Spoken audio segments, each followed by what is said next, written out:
Hi everyone, welcome back to the Reclaim Ranch. My name is Tara, and for today I had this little apothecary 9-drawer piece that has been sitting in my stash for about a year. And my husband picked up a new hobby. He's going to start kind of tinkering and repairing watches, and so I thought this little piece would be perfect to have all of his extra tools and watch pieces and things like that. So what I'm going to do first is I'm going to take all the drawers out and I'm going to number them. That way I know exactly where they go and don't have to fight and do a puzzle trying to get them back in. And then it is kind of hand painted, so it's raised a little bit. But I'm going to be putting decoupage paper on it anyway. So I'm going to go in with my fusion paint and I'm going to give it 2 coats and let them dry. And then I had some extra pieces of decoupage paper that had kind of like clocks and time, like a sense of time on them. You can see them kind of up in the upper right hand corner. And I think they're from Royce Cycled Papers. I'm not sure of the name, but it just kind of fit with the theme if he's going to be using it for watches anyway. And so after I get my paint on, we're going to go ahead and decoupage onto the sides and the top of that and the back.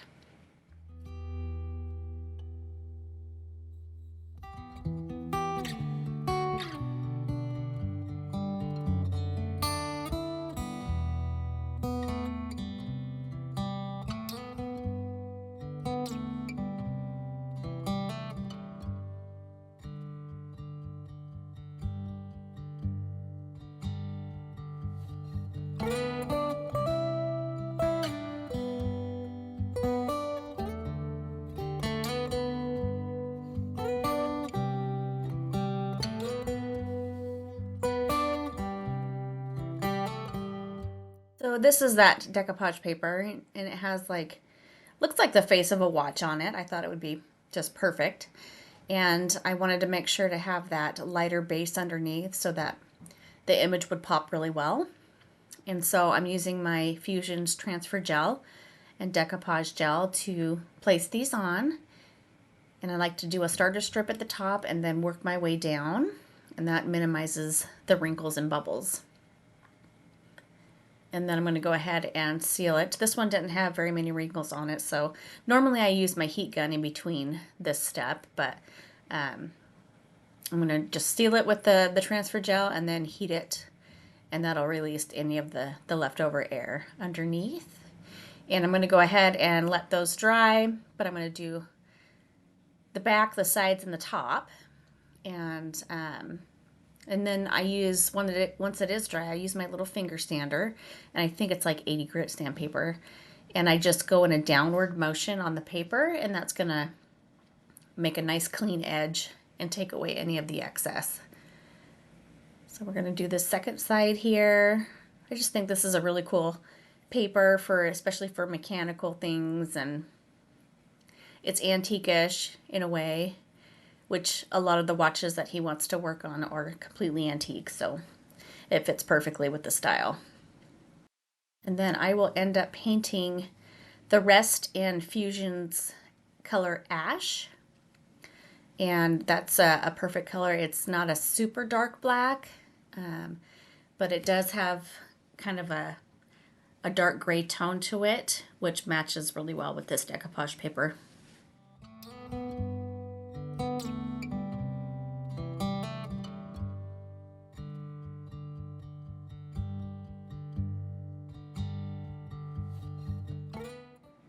I'd be interested to know if any of yourselves or your friends or family are a watch repairer, and I really am interested in watching a lot of the YouTube videos that he watches. He watches a specific guy named Marshall, and it's very fun and interesting to me to look at all of the pieces that come in one watch. It just blows my mind that you can get a 1900s watch and it has the tiniest little screws in it.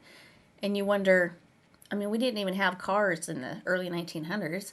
You wonder how in the world did they make these tiny little screws? Which I still don't have any idea.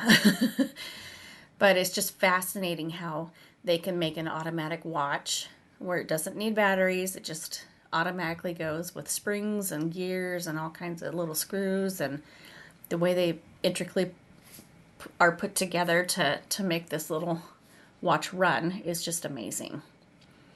So it'd be interesting to know if any of you are in that fan base as well, or if you know of someone.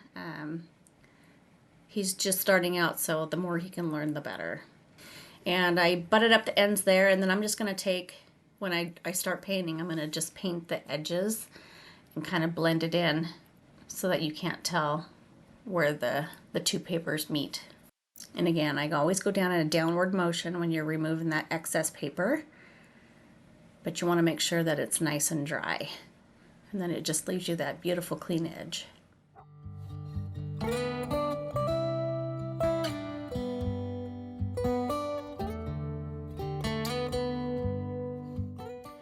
And here's that ash color.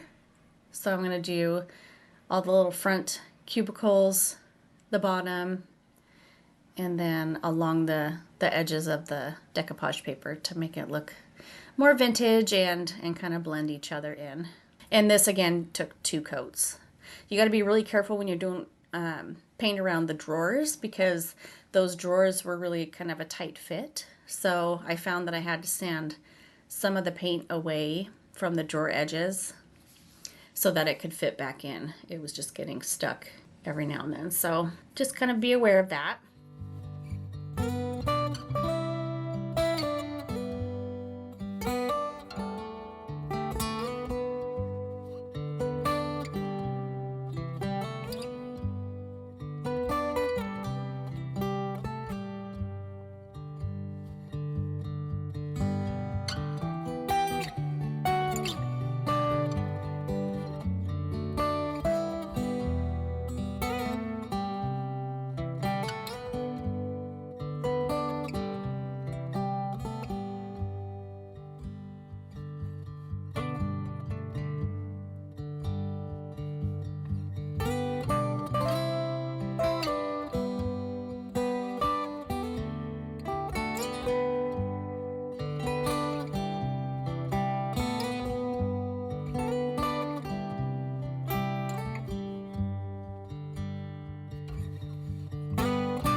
And this final step, I'm going to take the color Cathedral Taupe, and on my little boxes, I'm just going to put some numbers, and that way it kind of gives it that apothecary look. It'll make it easier for him to remember where his parts are.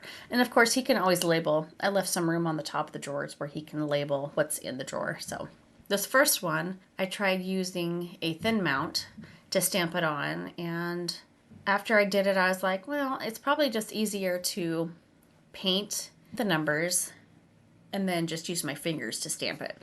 That seemed to work out really well. So that's what I ended up doing for each number. And then I would just clean off the stamp immediately because I didn't want the paint to dry on there. So I did this for all 9 drawers, and it turned out really cool. He's very pleased with it.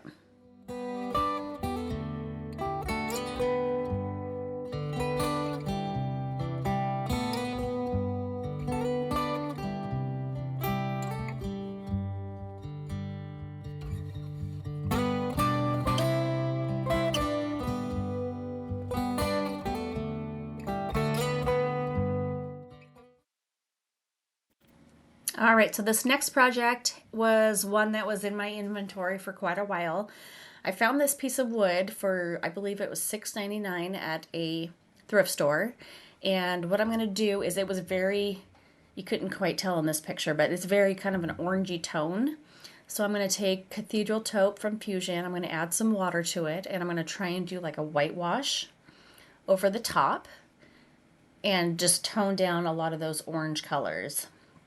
And when I first started doing this, you can see how it's kind of like just peeling away from each other. I was like, oh no, there must be some kind of varnish on there. But after a minute or so, it finally started to absorb into the wood. And so I went ahead and I think I did like 4 different coats where I would put it on and then wipe it down. And after it dried, it really toned down the oranges in the wood. I was very pleased with it. And then I'm going to go in with a transfer and put some cool flowers and typography on there. And I didn't really have any idea what this piece was for with those 3 holes. I was like, well, I guess you could put some flower stems in there, branches. But then I went to a different thrift store at a different time, and I found some glass, like V-shaped pieces that fit perfectly into that wooden top there. So it's so fun when you can go to a thrift store and go to a different one and find 2 things that can be married together to make a really super cool piece. So I'm going to be using the Lover of Flowers from IOD. This is one of their new release transfers from the spring release. And I love this one because it's kind of like a fairy tale book. It has the flowers and then it has little sayings about the flowers, but the way it's typed up, it looks totally like it comes out of a princess fairy tale book. So I thought it was super cool. So I'm going to add some flowers and some of that storybook onto this piece, and then I'll let that dry. And if you've never used a transfer, it always comes with a white backing. You just remove that backing, you place your transfer down right where you want it, then you use the little tool that it comes with. And you can see I have my finger underneath that plastic sheet, and I'm rubbing as I go along, pushing with my fingers to help release that transfer onto the wood. Very easy to use. IOD is one of the best transfers out there. I do sell Redesign with Prima. If I could sell IOD, I would, absolutely. Redesign's very good as well, and there's a lot of cool different designs on my website at thereclaimedranch.com. And then I always hit it with my heat gun just a little bit to help adhere that transfer to the wood even more. You can either do it with the heat gun, or I also burnish it with the paper it comes on. So I'm just gonna rub on a few different areas, and then once it's all done, I'm gonna go in with some DIY's white wax, and I'm going to do a white wax over the top. I always end up using dark waxes on most of my projects, so it's time for me to kind of reverse that, and I wanted to go into a lighter tone for this piece, and it just comes out beautiful. It looks like kind of like a beech wood at the end, so I love how it turns out. So here's that white wax from DIY, and you want to make sure these are naturally organic ingredients, so you always take out a little bit and put it on a separate, see, I have it on the lid here. You don't want to just dip right into it because it can contaminate the rest of the wax in there, so just have it on a separate container. And it looks a little scary at first. I put quite a thick coat on, but I want to get it down to into the crevices of the wood. And then what I'm going to do is put a coat on there, and then I'm going to take a blue towel, shop towel, and wipe it back.